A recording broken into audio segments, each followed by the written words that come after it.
Mané Congo botou pati pra queimar.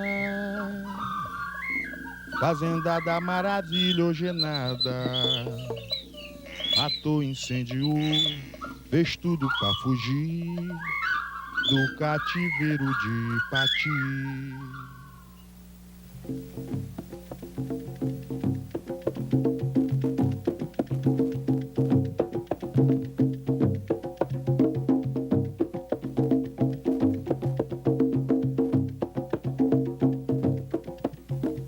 Depois que os escravos fugiram da fazenda da freguesia e da Maravilha e saquearam a fazenda, o juiz de paz recebe uma carta do capitão-mor Manuel Francisco denunciando a fuga e pedindo a imediata captura deles e a punição.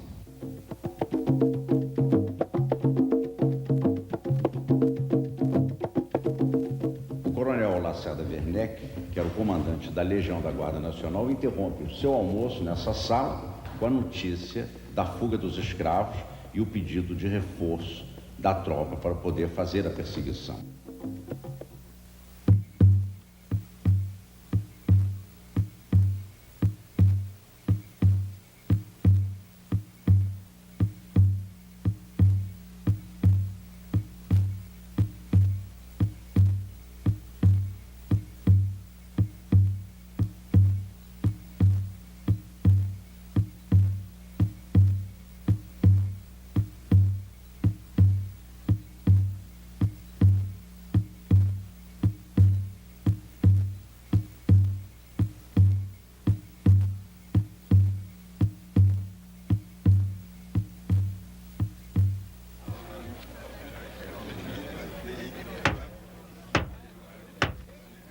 Frederico Guilherme faz leilão hoje, sábado, na sua casa, Rua do Ouvidor, número 84, de 32 escravos de ambos os sexos, com diversos ofícios, entre os quais um pardo perfeito pajem, que sabe tratar muito bem de animais, um perito oficial de bolieiro, de 2 ou 4 rodas e de almofada, um preto bom carregador de café, um preto perito cozinheiro de forno e fogão, lavadeiras...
Para os senhores de terras, não havia nenhuma diferença entre escravos e animais de sua propriedade.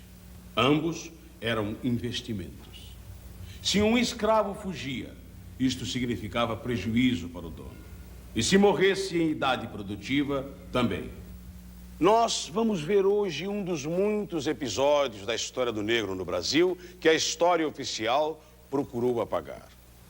É a história de uma insurreição negra e da formação de um quilombo de curta duração, formado por escravos fugidos das fazendas de Pati do Alferes, estado do Rio, no século passado, e liderados por um ferreiro, Manuel Congo. Em pesquisa realizada pela Ordem dos Advogados do Brasil, foram encontrados 2 processos de crime de insurreição e homicídio, relativos à fuga e à luta dos escravos das fazendas da Freguesia e Maravilha em Pati do Alferes, de propriedade do capitão Mor, Manuel Francisco Xavier. Nos dois processos, os escravos foram, na sua maioria, condenados aos gonzos de ferro e a 650 açoites cada um.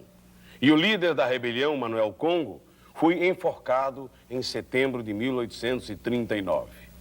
A localização, a identificação e a transcrição destes processos tornaram possível resgatar um trecho desconhecido do negro na luta pela sua libertação.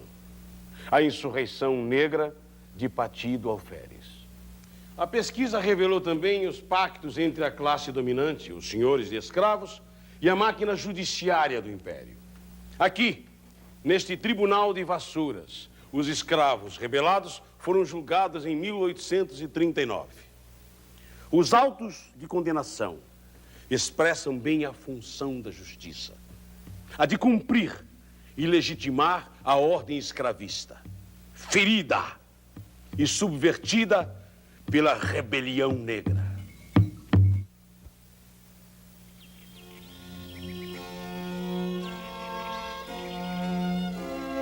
Tudo começou no dia 6 de novembro de 1838, na fazenda da Freguesia, de propriedade do capitão Mor, Manuel Francisco Xavier. Atrás das paredes da senzala, o medo dos castigos crescia cada vez mais. E além das portas fechadas, a mata chamava. Aumentava a necessidade de fugir. Nas sombras da noite, ninguém dormia mais. Mal se comera o angu e o milho. Só se falava em tronco e chicote e que o senhor ia botar os pretos na fornalha.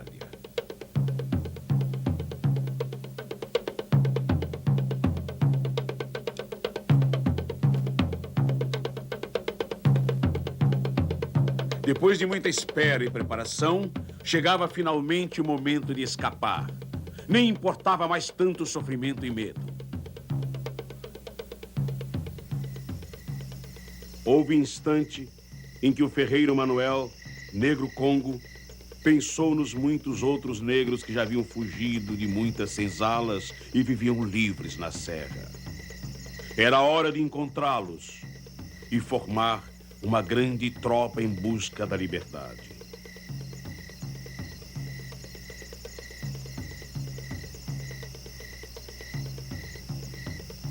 Ai, ai, Tingue,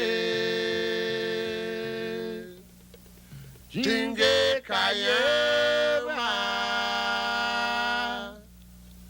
Ai, ai, Tingue, Tingue Caiama. Ah, Tingue Caiama, we, Doripando, só Tingue. Ai, ai, Tingue, Tingue Caiama. Ah, Tingue Caiama, we, Doripando, só Tingue. Ah, Tingue Caiama, we, Doripando, só Tingue.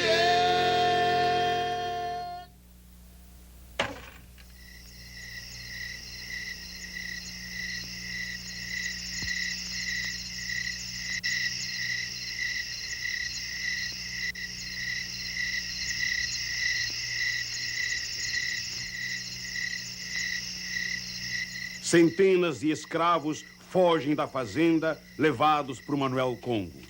A voz trêmula do fazendeiro relata o fato ao juiz de paz. Entre 80 e 100 escravos fugiram da fazenda, parte deles armados. Depois foram até a Fazenda Maravilha, que também é minha. onde arrombaram portas e furtaram açúcar, milho e feijão. Também procuraram o capataz, com o fim de talvez assassiná-lo.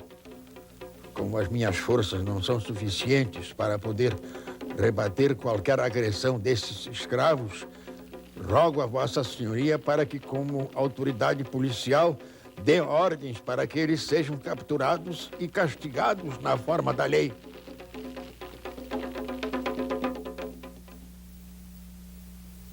Imediatamente, o juiz de paz comunica o levante de escravos ao coronel-chefe da Legião da Guarda Nacional, Francisco Peixoto de Lacerda Werneck.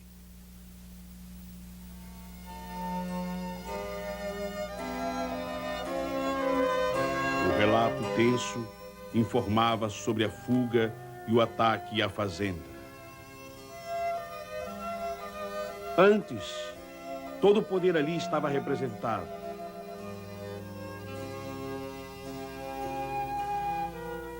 Os janelões, feitos para proteger e vigiar de longe qualquer possibilidade de fuga. Nos corredores, onde serviam mucamas submissas, o ritmo da Casa Grande seguia na boa ordem. Confiava-se nos horários da fazenda, na fidelidade dos capatazes e na vigilância da polícia interna. A calma dos salões, lugar de festas e saraus, sempre mostrou a casa pousada, sem desvios e perigos. O senhor era dono de tudo: escravos, terras e gentes. Agora, tudo desmoronava, perigando cheio de ameaças, como se armários, portas, corredores, janelas, escadas, lustres, assoalhos e tetos criassem vida própria e, repentinamente, se voltassem contra o Senhor. A casa se transfigurava, cômodos expostos, portas entreabertas, tudo hostil, a violência pulsando em cada desvão, inimigo espreitando lá fora.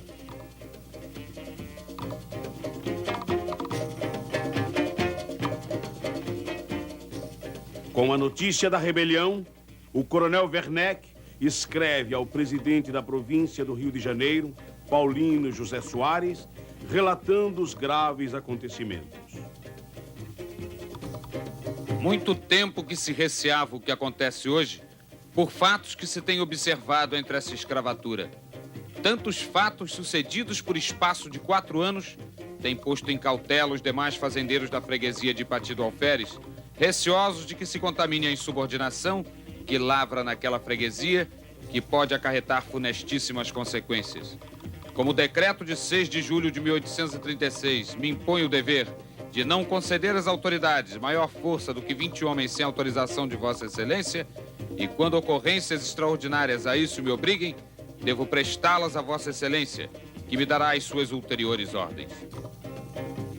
João Luiz Pinot coordenou a pesquisa sobre o processo que envolveu os escravos liderados por Manuel Congo e que resultou num livro, Insurreição Negra e Justiça. Não é isso? Pinot, o que foi o decreto de 6 de julho de 1836 e qual foi o significado dele? Bem, esse decreto, ele era uma forma de garantir centralização da força com o poder imperial. Quer dizer, não podia mandar tropa excessiva para os locais, né? Então, o coronel Lacerda Werneck pede que seja autorizado a receber tropas em maior número para dizimar os escravos foragidos das fazendas da Freguesia e da Maravilha. Então, nesse sentido, ele consegue o que ele chama, né, de deter o contágio resultante da fuga dos escravos. Ou seja, era a aura infernal, porque dava o exemplo para as demais escravaturas que ainda não haviam fugido. Então, a necessidade de uma tropa, exigindo, inclusive, até que essa fosse imediatamente deslocada para Ipati do Alferes, para dar caça e perseguir e prender os quilombolas, trazendo até, paralelamente, tropas do Exército Imperial que foram para o local, lideradas pelo então coronel Luiz Lima e Silva, que posteriormente o Duque de Caxias, mas que não chegou a matar os escravos, porque ela ficou aquartelada porque chegou um pouquinho atrasada. E a lei de 10 de junho de 1835?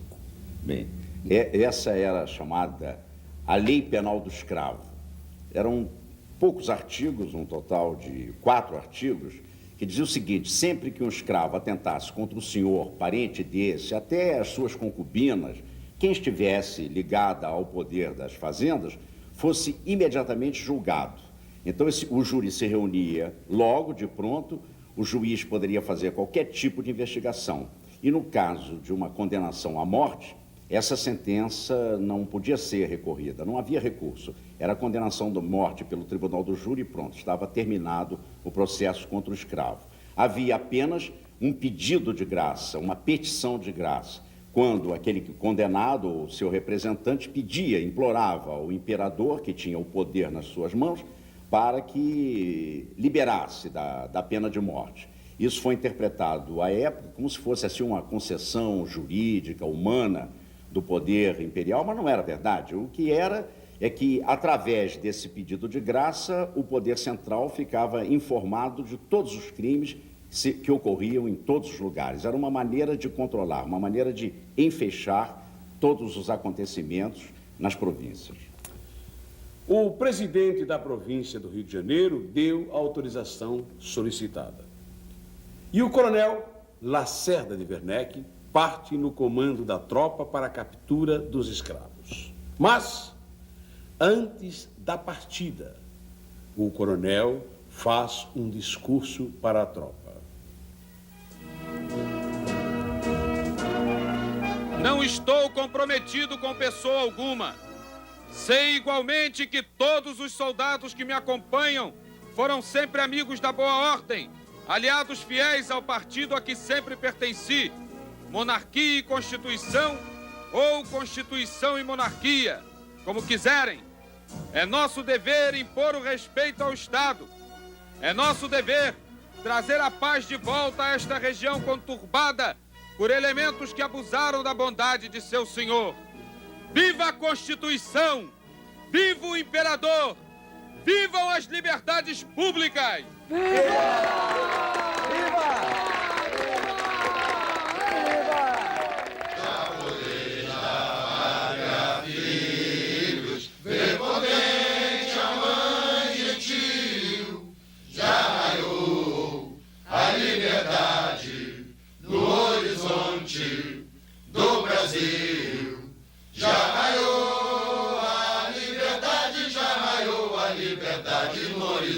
Do Brasil, brava gente brasileira, longe vá, temor servil, ou ficar a pátria livre, ou morrer pelo Brasil, ou ficar a pátria livre, ou morrer pelo Brasil, brava gente.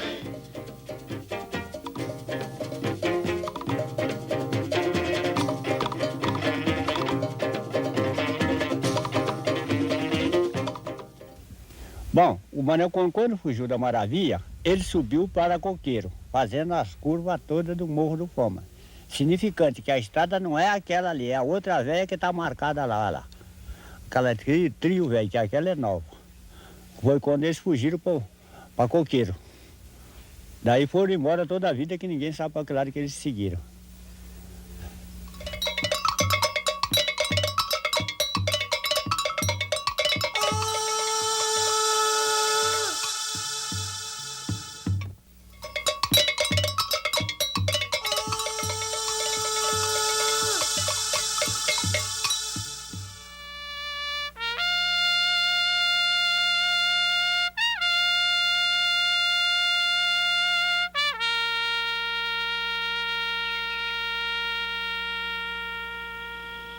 As tropas do coronel Lacerda Werneck marcharam para as matas da Serra de Santa Catarina, em Pati do Alferes, onde, de acordo com as informações, os negros estavam escondidos.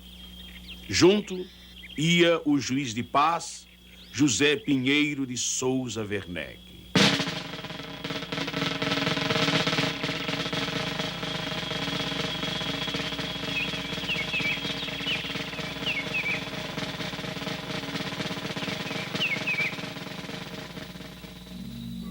Temerosos, os soldados viam escravos prontos para atacar atrás de cada árvore, ao fim de cada trilha, no topo de cada pedra.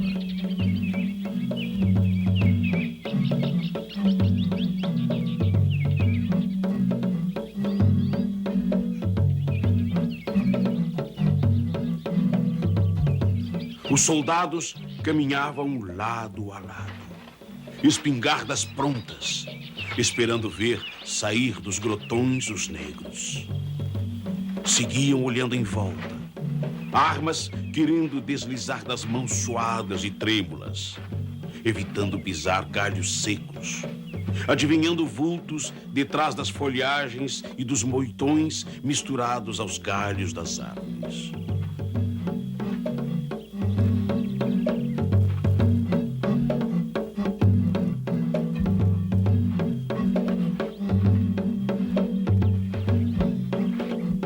No caminho, foram achados alguns ranchos de pernoite, abandonados pelos escravos fugidos.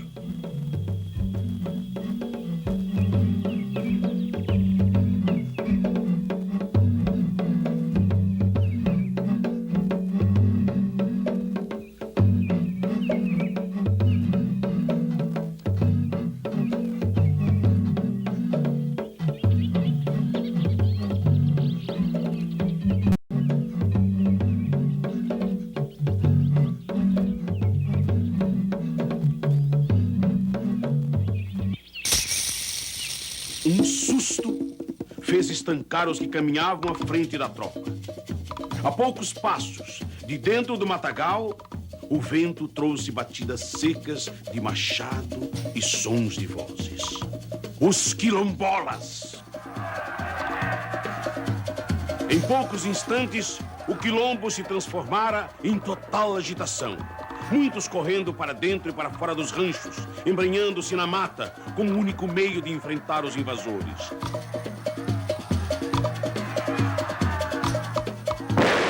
Os brancos atacavam com forte e cerrada artilharia em várias direções.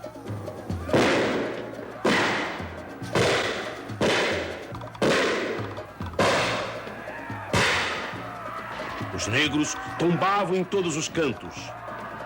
Não podiam mais evitar a derrota.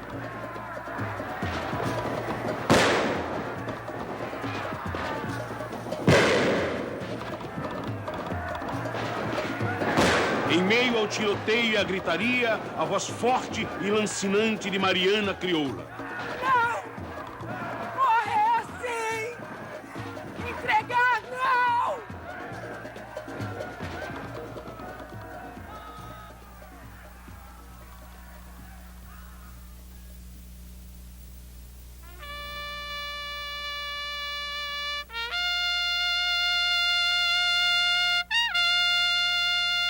Ao deixar o campo da luta, a tropa foi voltando vagarosa, deixando para trás 2 companheiros mortos e o mato rastilhado de sangue.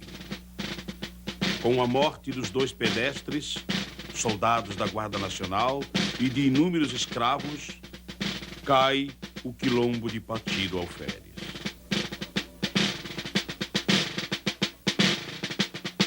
A notícia é logo oficiada ao presidente da província do Rio de Janeiro. O primeiro assalto foi dado e com bom êxito. Novamente, de acordo com o juiz de paz e com o chefe da legião, mandaremos fazer novas explorações e logo que se descubram vestígios, serão assaltados até a completa extinção dos malvados mortos ou presos. Até a completa extinção dos malvados mortos ou presos.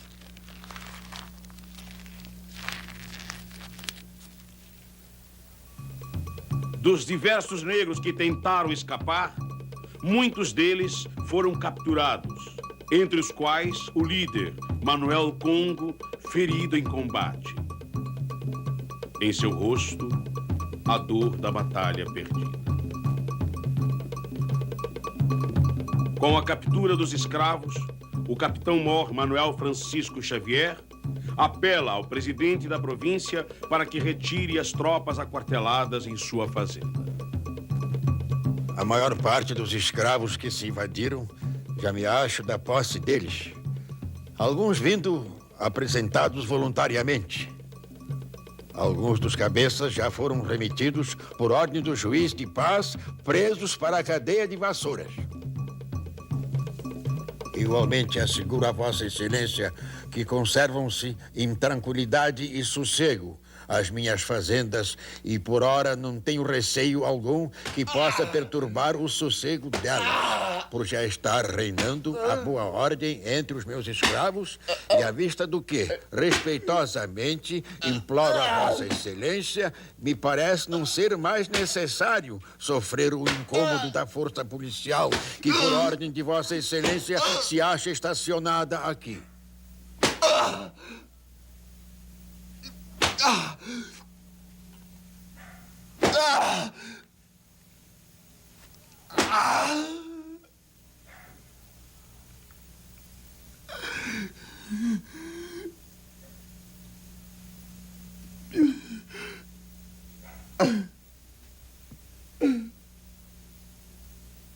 Pinot, num primeiro momento, o dono de escravos, o Manuel Francisco Xavier, solicitou a ajuda das autoridades, para logo em seguida pedir a retirada das tropas. Por que isso? Bem, ele era um senhor de escravos poderosíssimo, ele tinha 552 escravos.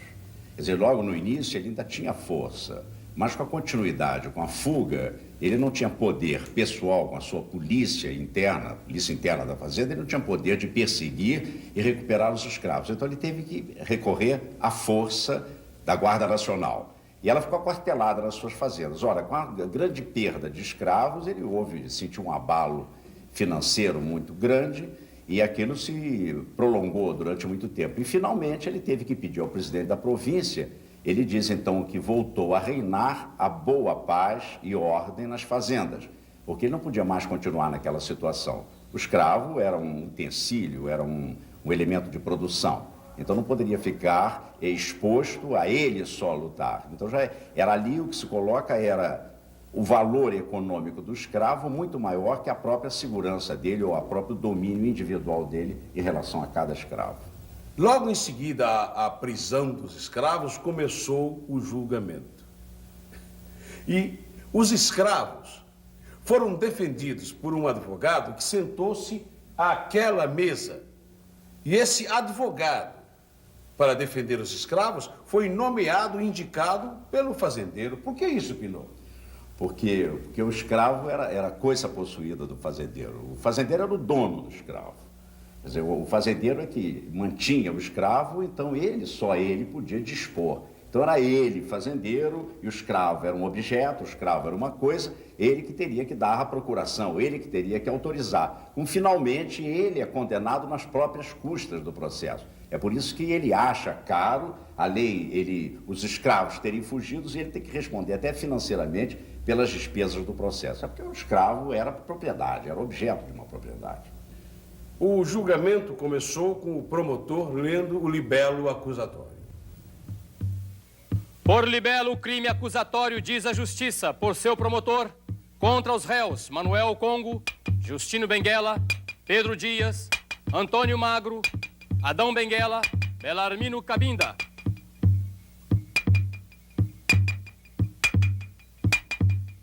Mariana Crioula, Rita Crioula, Florença Crioula, Brisida Crioula, escravos do capitão Mor, o seguinte: que nestes termos e conforme aos de direito, deve o mencionado réu Manuel Congo ser julgado em curso no artigo 113 do Código Penal do Império do Brasil como cabeça da insurreição e condenado à morte natural na forca, por ser esta o máximo da pena imposta naquele artigo aos cabeças de tais delitos.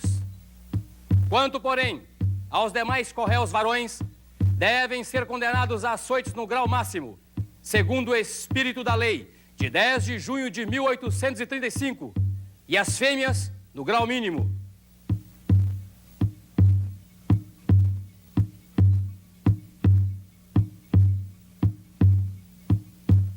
Por que o promotor diferenciou Manuel Congo dos outros réus?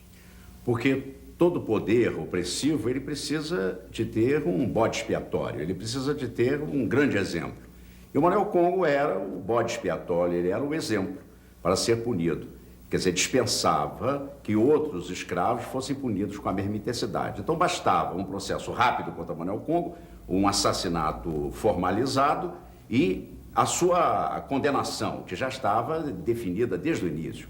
Isso quer dizer, o poder imperial precisava que o réu Manuel Congo fosse o responsável pela insurreição. E, por outro lado, também, os outros escravos poderiam ser recuperados para as utilidades da fazenda. Quer dizer, não havia necessidade de punir com a mesma força, com a mesma violência, os demais escravos, principalmente as mulheres.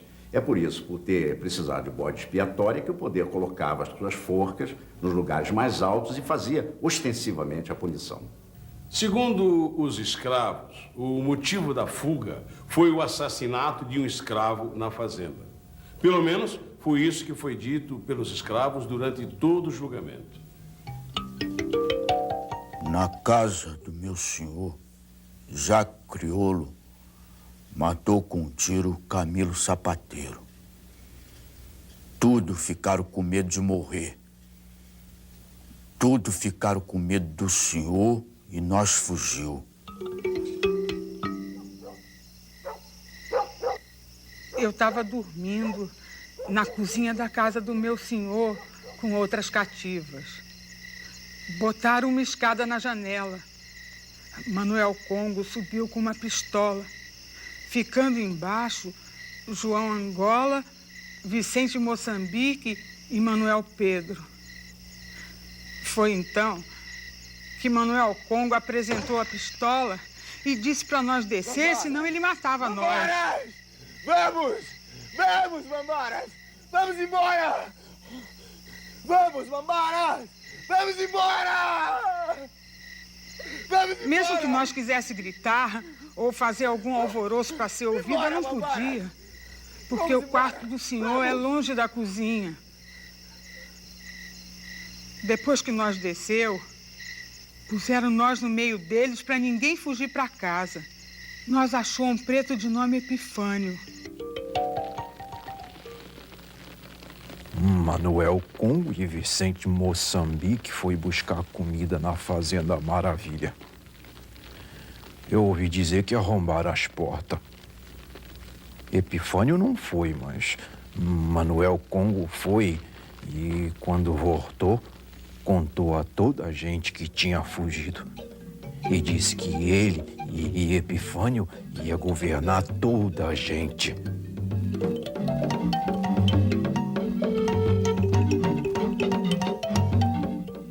O escravo Epifânio foi muito citado durante o julgamento. Ele era tido até como um dos líderes dos quilombolas. E, no entanto, não aconteceu nada com ele. Por quê? Bom, várias interpretações. Uma delas é que ele seria ligado aos senhores, né, a um do outro senhor, e que teria se introduzido para furar esse esquema de fiscalização, né, que seria o dedo duro hoje. Uma outra interpretação, que parece ser mais razoável, é que ele era realmente um líder e não foi preso por circunstâncias do próprio processo. Ele foi interrogado, inquirido inicialmente e depois desapareceu. Mas também há outro dado, é que nós não dispomos de todos os elementos do processo. Ele é um processo todo truncado. É uma tentativa de recompor, de reconstruir o que existe. Mas não está excluída a possibilidade do Epifânio ser também um líder da rebelião.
Nome?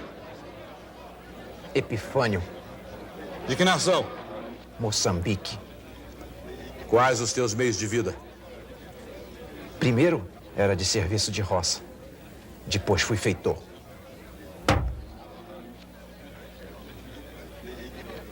Qual é teu nome? Antônio Magro, De que nação? Benguela, Qual a tua idade? 30 e tantos anos. Nome? Canuto, De que nação? Moçambique. Sabes por que estás preso? Não. Nome? Mariana, De que nação? crioula, Idade? 20 anos. Sabes o motivo por teres vindo a este tribunal? Por ter fugido.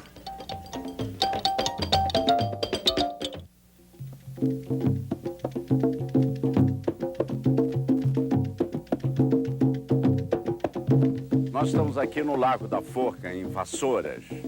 Aqui se fazia o justiçamento dos escravos. Manuel Congo foi enforcado aqui em setembro de 1839. E para aqui acorriam os fazendeiros, traziam seus escravos para presenciar as execuções. Aqui as ruínas da Fazenda da Maravilha. Não existe mais nada, quase. Tudo coberto de mato, algumas pedras. Aí daqui fugiram 552 escravos do capitão Mor, Manuel Francisco Xavier. Eles fugiram e foram presos adiante. E só sobraram essas duas grandes palmeiras que foram as testemunhas, né? Dessa época, né? De vaidade, de prepotência.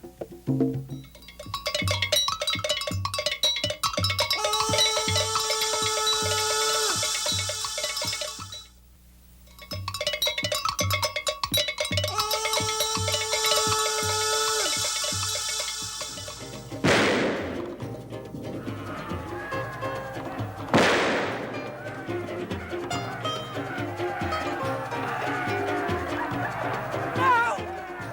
Morrer assim! Entregar, não!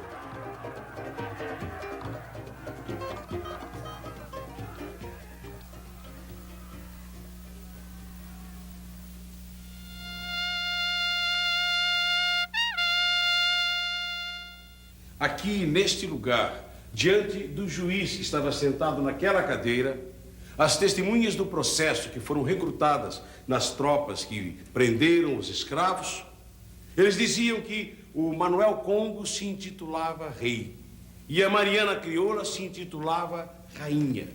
Inclusive, a Mariana foi acusada no processo de se dizer rainha. Mas depois, a Mariana disse que ela e as outras escravas fugiram porque foram obrigadas pelo Manuel Congo. Ô Pino, por que é que as mulheres tomaram esta atitude? Bem, um processo que nós temos de Manuel Congo é um processo que fala a linguagem do branco. Quer dizer, não se sabe a rigor o que elas realmente fizeram, o que elas realmente falaram. É a linguagem do branco, é a linguagem que o branco imprime. E não se tem também dados de como eram feitas as respostas dos escravos.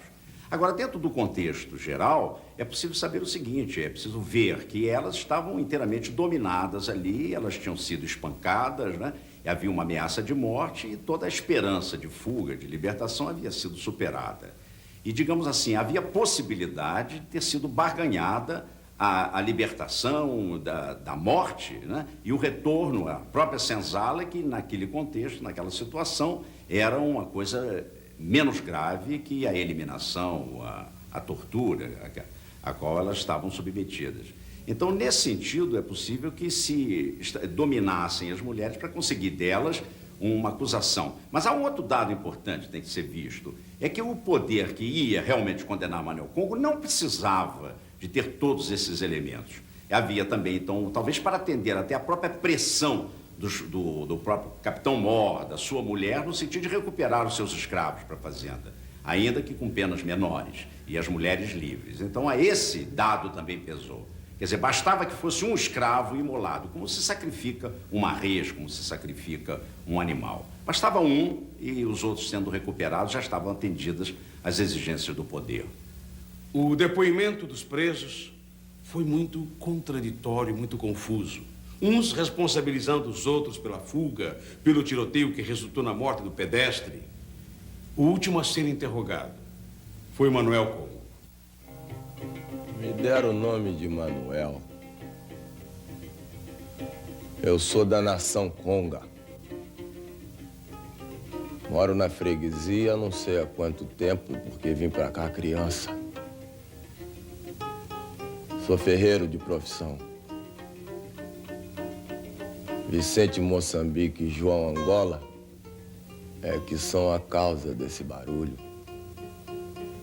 Eles convidaram os outros para fugir, dizendo que se eles ficassem, o senhor havia de botar na fornalha.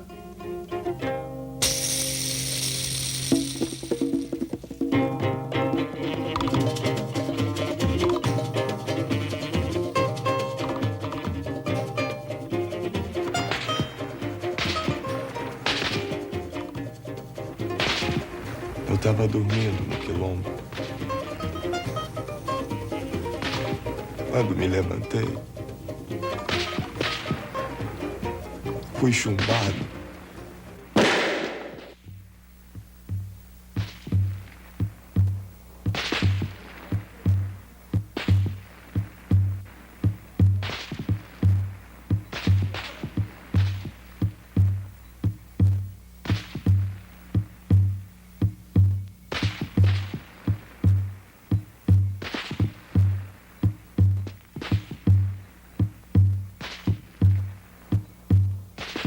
Epifânio chegou e contou a gente toda. Depois mandou buscar comida. Disse que ia levar a gente para um lugar onde nunca mais havia de ver a cara do senhor.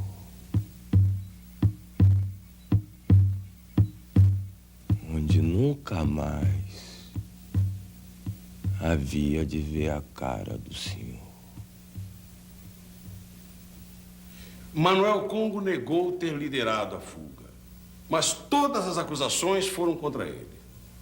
Pinot, qual é o significado desse julgamento? Por que tanta carga contra uma pessoa só, contra Manuel Congo? O sentido desse julgamento é que a ordem escravista, como toda ordem opressiva, como a ordem hoje, a ordem de dominação da grande maioria, né, dominar a maioria, é uma ordem que precisa garantir-se contra o perigo, mas não é só o perigo concreto, perigo de uma rebelião de escravos, não. Ela precisa garantir-se contra a ameaça de algum perigo. No caso, a concentração em Manuel Congo, na pena, era uma forma também de exemplar, de tornar exemplar essa punição. Daí o tipo de pena, memória danada para sempre, para que ninguém pensasse, para que as gerações futuras não pudessem. E houve aquele surto de liberdade, houve aquela tentativa. Então esse é o sentido da manipulação, do próprio achatamento do povo. Observe-se que aqui em Patito Alferes as pessoas não sabem do que houve realmente, quer dizer, não são os verdadeiros heróis esses homens que lutaram pela liberdade. Então esse tipo de opressão, ele necessita estar sempre escravizando em todos os sentidos, não somente materialmente, com a tortura, com o tronco, não, um gonzo, não. Dominar no sentido de tirar das pessoas a possibilidade de se afirmarem, de existirem, né? De resistirem. Então essa ordem, ela concentrou no sentido, naquele período, no século XIX, ela era uma forma de mostrar aos outros escravos para que não fugissem, para que acatassem e se submetessem à ordem dos seus senhores. 7 escravos foram condenados a 650 açoites e a andarem 3 anos com os gonzos de ferro no pescoço. As mulheres foram todas absolvidas. O réu, Manuel Congo, abusando da bondade do seu senhor, fugiu de casa e se pôs no mato em atitude de defesa, com armas de fogo e resistência, como tudo consta nos autos. Pelo que foi dito, verifica-se que, indo as Forças Armadas os bater, a fim de serem punidos com as penas da lei, o dito escravo Manuel Congo dispara uma espingarda no pedestre Constantino Francisco de Oliveira, que ali ficou morto. Visto a decisão do júri de sentença, julgo o réu Manuel Congo, escravo do capitão-mor Manuel Francisco Xavier, incurso no artigo 113 do Código Criminal, e o condeno à pena de morte, que será dada na forca. O Endawe, o Cumbi, o Endawe, o Endawe,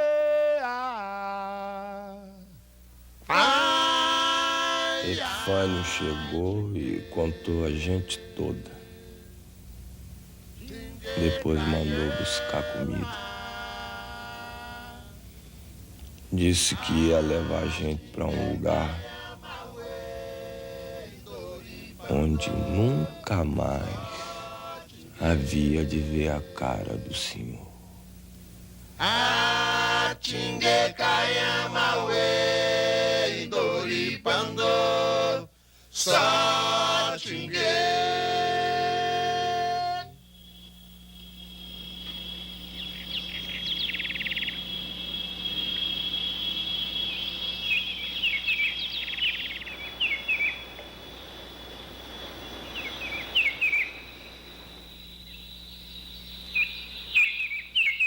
O primeiro assalto foi dado e com bom êxito.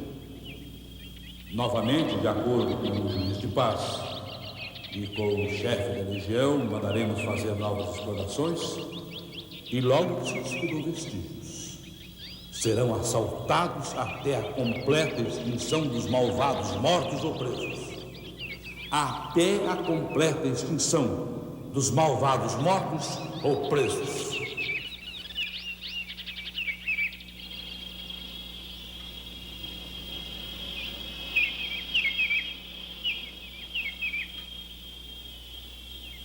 Manuel Congo, isso aí é uma coisa que eu, sinceramente, já ouvi falar muito sobre a história aí sobre Petrópolis, entendeu? Mas nunca ouvi falar sobre o Manuel Congo. Eu ouvi dizer que foi ele que liberou uns certos escravos aí. Só isso. Não, eu vejo falar que é uma história grande, né? Eu vejo falar dele, mas essa história não tem significado nenhum. Né? Eu não sei ler, não sei nada. Não, nunca vi falar sobre Manuel Congo, não sei de nada sobre Manuel Congo. Se eu soubesse, eu diria, mas eu conheço pouco. Só as pessoas mais idosas que conhecem. Respeito escravo, nada. Não ouvi falar. Não quer falar não. Se você dizer quem libertou os escravos, foi você Isabel. Agora, esse Manuel Congo, não quer falar nada sobre ele, não. Olha, é que nem teve uma dona ali, de São Constantino mesmo, morreu com 125 anos. Ela contava o tempo da escravidão. Ela tinha marca, morreu com 125 anos, ali na casa dele. E disse que a vida era meia pesada, sabe? Então todos os escravos eram marcados. E ela tinha marca, ela morreu com 125 anos.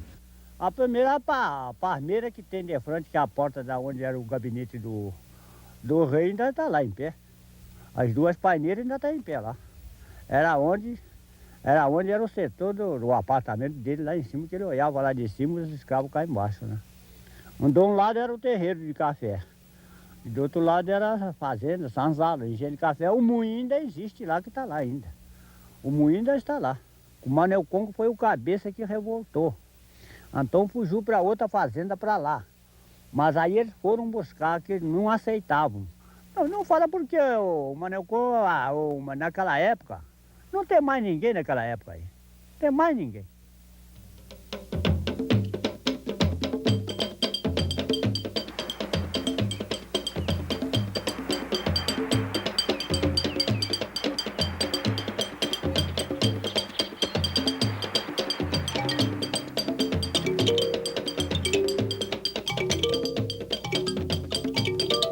vento da liberdade vem mais forte. Passa veloz entre grades. Geme nas folhagens. Dobra arbustos. Leva choro de criança pelo espesso da mata e segue. Resvala nos limos e seixos dos rios. Agita asas de pássaros buscando ninhos.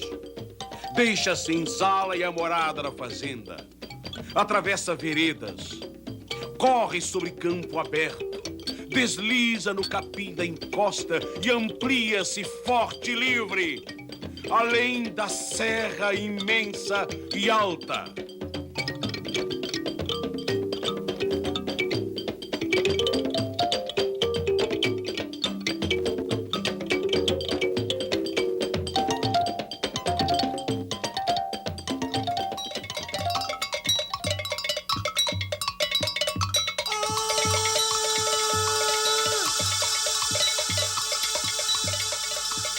De samba botou fogo na mata, vagalume alumiou toda a mata. De samba botou fogo na mata, vagalume alumiou toda a mata. Cadê paca, cadê onça, cadê luzia, cadê cobra, cadê cutia, tá na mata. Cadê mina, cadê congo, cadê benguela, cadê porta sem taramela, tá na mata. Cadê lenha, cadê fogo, cadê gamela, cadê caça, cadê panela, tá na mata. Cadê pai, cadê mãe, cadê titia, cadê povo da freguesia, tá na mata. Oi, tá na mata, na mata. Oi, que digo, tá na mata, na mata. Oi, tá na mata, na mata. Oi, todo mundo tá na mata, na mata. De samba botou fogo na mata, vagalume alumiou toda a mata. De samba botou fogo na mata, vagalume alumiou toda a mata. Cadê paca, cadê onça, cadê luzia, cadê cobra, cadê cutia, tá na mata. Cadê mina, cadê congo, cadê benguela, cadê porta sem taramela, tá na mata. Cadê lenha, cadê fogo, cadê gamela, cadê caça, cadê panela, tá na mata. Cadê pai, cadê mãe, cadê titia, cadê povo da freguesia, tá na mata.